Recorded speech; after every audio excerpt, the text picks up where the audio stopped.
Hey loves, welcome back for another wig video. The wig that I'm using in today's video is from DivasWigs. Included in the package is the DivasWigs pamphlet. Pretty much just comes with your instructions on how to care for your wig. And then of course it comes with a weaving cap and a paddle brush. That's always a plus. So the wig comes in this little satin bag, and this is pretty much what the wig looks like. Now, I've never seen a wig with bangs that comes with this amount of lace, so I'm anxious to try this out. Of course, it comes with your standard combs and your standard elastic band. This Swiss lace wig comes with about 2 inches of parting space before you get to the middle where you see that dip, and that's about 4 inches of parting space in the. I have never tried a Swiss lace, so I'm really curious to see what the big difference is as far as quality and look.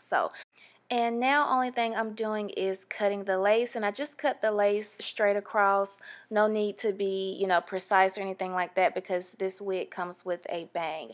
So I'm just checking out the parting space, kind of trying to figure out what's the difference between a normal lace and a Swiss lace, and right now I'm not seeing a difference at all. I did not bleach the lace on this frontal because I don't feel the need to do so, just because the style of this. The inches on this wig is 12 inches, and the hair density on this wig is 150%. I don't feel like this wig is 150%. I feel like it's just your normal standard wig. And as I mentioned before, this is a lace front wig with Swiss lace.